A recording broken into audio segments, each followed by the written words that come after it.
อดบุญแล้วทุกคนมาพบบ่าวโพสีทุกคนโพนี่ได้โพนี่บอกไปอยู่กรุงเทพแล้วเปลี่ยนชื่อเป็นโพนี่เพิ่นเป็นซื้อแล้วทุกคนเลยถ้าไปถามหาอยู่คุณมีเห็นไหมซื้อกับสีเลยทุกคนเลยครูบาวกรุงเทพทุกคนเลยโซ่สีโอ้สองลูกบุญตายเบิ้มตาแพงอะไรทุกคนนะผู้จับปลายนะ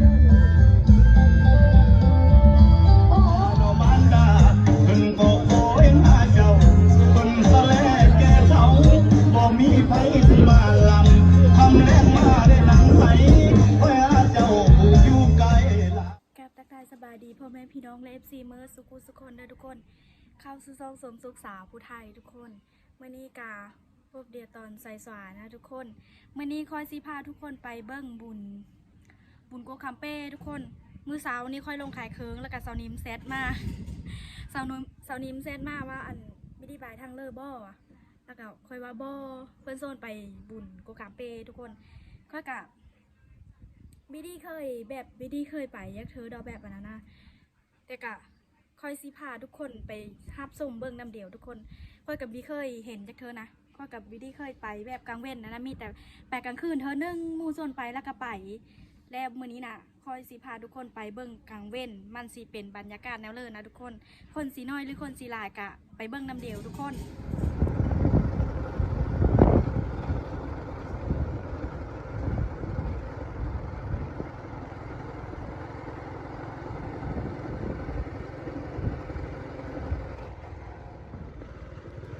ทุกคน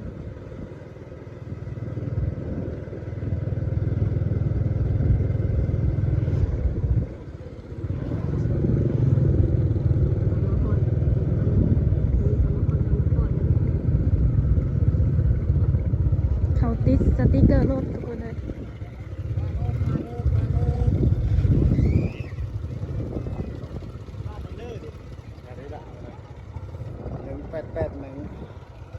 เขาเลิก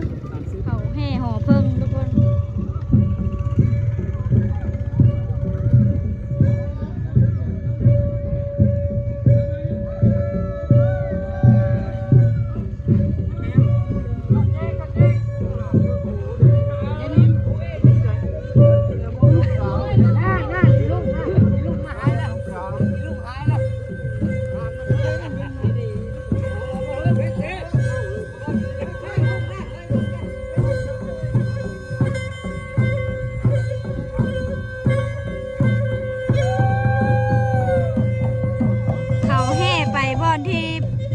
กงมาขามพวกเราทุกคนเลยมาหอดบุญแล้วทุกคนมาพบบ่าวโพสีทุกคนโพนี่ได้โพนี่บอกไปอยู่กรุงเทพแล้วเปลี่ยนชื่อเป็นโพนี่เพิ่นเป็นซื้อแล้วทุกคนเลยถ้าไปถามหาอยู่คุณมีเห็นไหมซื้อกับสีเลยทุกคนเลยครูบาวกรุงเทพทุกคนเลยมื้อเดินยังไปอีกนะมื้ออื่นไปไหวมาไหวกันเนาะหากเห็นว่านนี้เมื่อวานนี้เพิ่นมีชื่อเด้บ้างอยู่ก็อยู่ปะคือนางจ่าเดี๋ยวแบบคือมึงเนี่ยเอาเวลาเป็นแม่มึงเนาะมันพี่คือดีอยู่ด้วยตุ้ยเต้ละแม่ละกูนะมีเพราะเนาะละกะสาวฟิล์มนำทุกคนตุ้ยพี่ดีง่ามมันเลยค่อยเห็นตอนนั้นจะจ้อยนึงเห็นมันนี้สึค่อยจะหลงทุกคนเลยตุ้ยขึ้นนะทุกคนไปกินพี่เลยกินซ้ำเข้าไปเป็นตัวเลยตอนนี้เฮาท่าเข่าฟอนทุกคนเลยมีฟอนจะไปนี่เฮามาฮอดถึงเติบละแต่ว่าเขายังมีฟอนจะไปนี่สิไปหากินข้าวกินน้ำก็ทุกคนได้มาฮอดเติบแล้วแต่ว่ายังไม่ได้กินข้าวอยู่ไปหากินข้าวก่อนแบบนี้นะก๋วยเตี๋ยวนะจ้าทุกคนจ้าวันนี้เราจะไปกินก๋วยเตี๋ยวอ่ะตอนนี้มันซัดมาปรุงทุกคนเด้อมันละแม่นอยู่วะ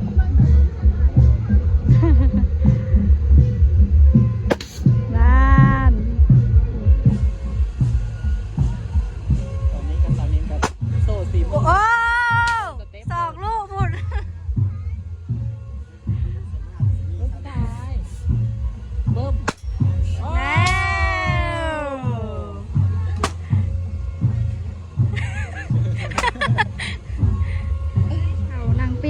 มาปรุงทุกคนเลยค่อยมีการสัตว์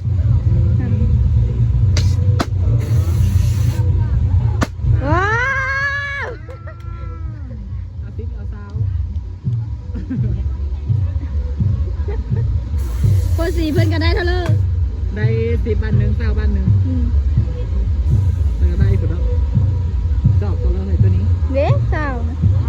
คันเช้าพันนะได้จอกตัวนี้ทุกคนคันซิปพันนะได้น้ำได้กระตุ้นกันมิกก็ได้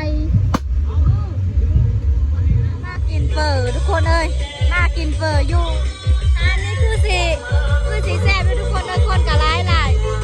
เขาจะมีเบรกขายพร้อมได้มีเบรกแล้วก็มีเฟอร์สวีนจะกินพี่เหรอให้กินคาเฟ่เนาะจะกินคาเฟ่อันนี้เด้เฟอร์โพนี่กินเฟอร์เพื่อนกินเส้นเล็กน้ำใสเพื่อนมาอยากกินข้าวทุกคนเลยก็เลยมาแวะกินข้าวก่อนข้ากับเจ้าฟอนนะนี่ทุกคนปรุงแล้วเปิดน้ำโต๊ะของก้อยนะของเปิดน้ำใส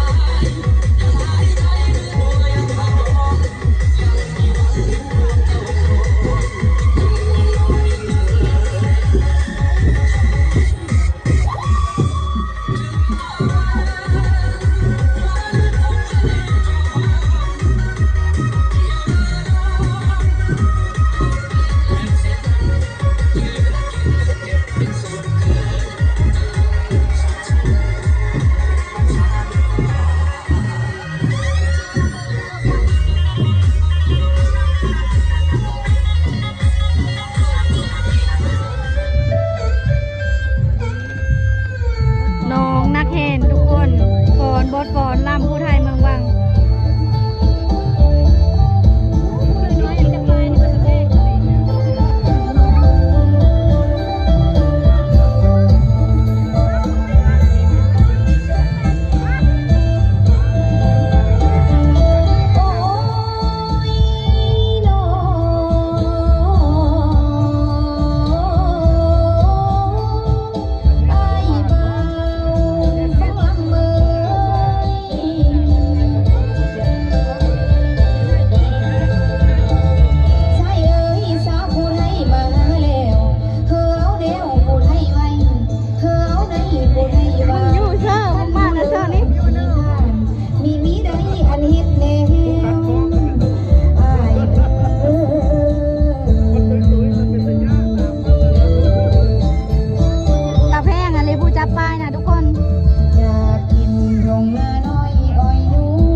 สอหน้าปอด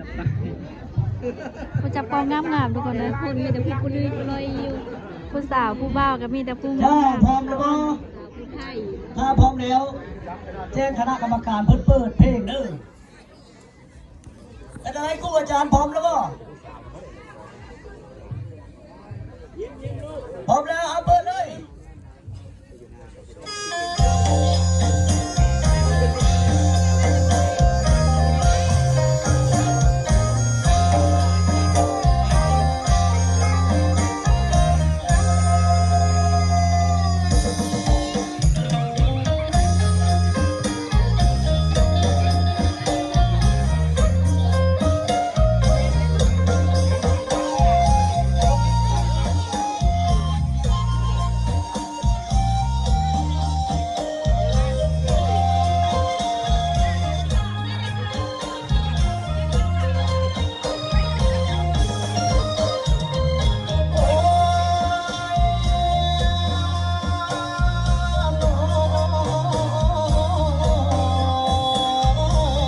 สาวผู้ไทยคนงามเอ๋ย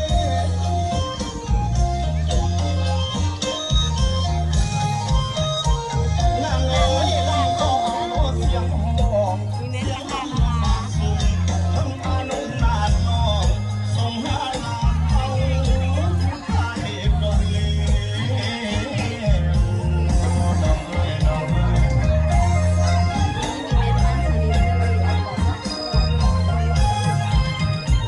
คำแพงเจ้าไทยนอมันดาเพิ่นก็โอยหาเจ้าเพิ่นสะแลแก่เฒ่าบ่มีไผสิมาลำคำแรงมาได้หลังไหลเพราะหาเจ้าผู้อยู่ไกลละเอ้ย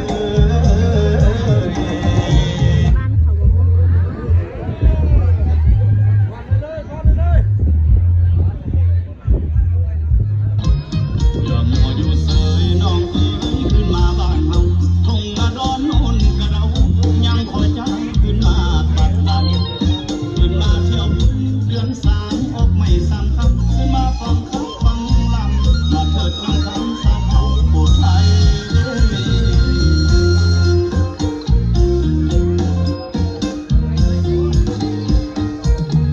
โอ้ยน้อ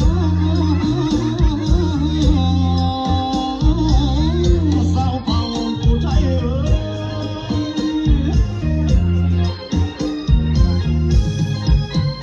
นางเอ๋ยขึ้นมาเด้อขึ้นมาสาขึ้นมาสาพ่อแม่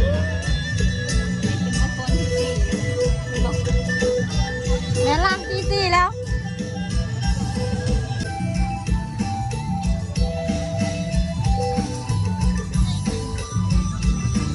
ผู้ชมผู้เสกหลายหลาย ภูมิใจคนลาวมีน้ำใจไก่ไก่พลังเล่นกันคนลาวอยู่ในไตลาเทียนแนมตาต้องเข้าใจกัน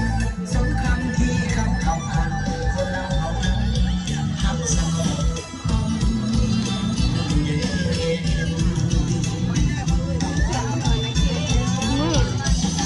เดินดินหินจำปา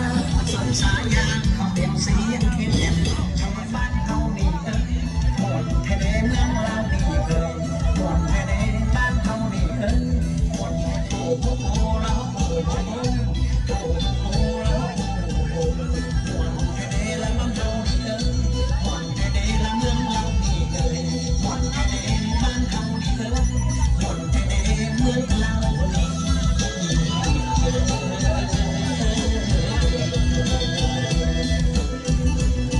ของพวงสมลาวแล้วแต่งผ้าควันผ้าเขาตะมงกันเขาผูกแขนเดินควันมาเด้อมาเด้อควันเธอมาเด้อมาเด้อควันเธอมาเด้อมาเด้อควัน เ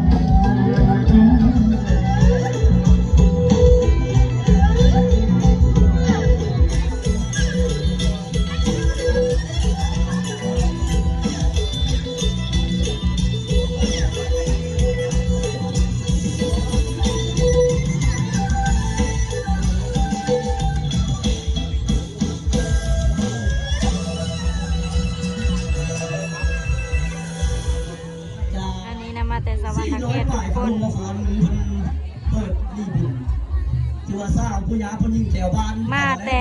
สวรรณเขตที่เรียกว่า จังหวะนี้จังหวะนึง บทฟอน4จังหวะ ที่ว่าก็ได้ม้วนเป็นตะเบิ้งได้ผู้ไทยสกลนครเพลงผู้ไทยสกลนครคนร้องคนล่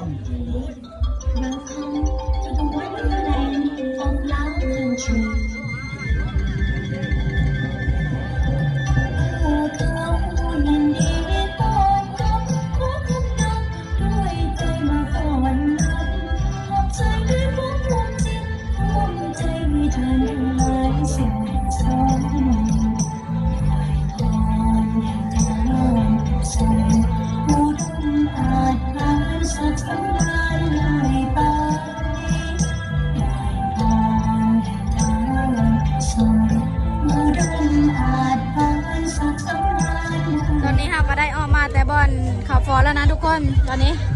เราก็กำลังเยอะเมื่อทุกคนนะกำลังเยอะหาเลาะเมื่อเลาะเบิ้งนี่กะ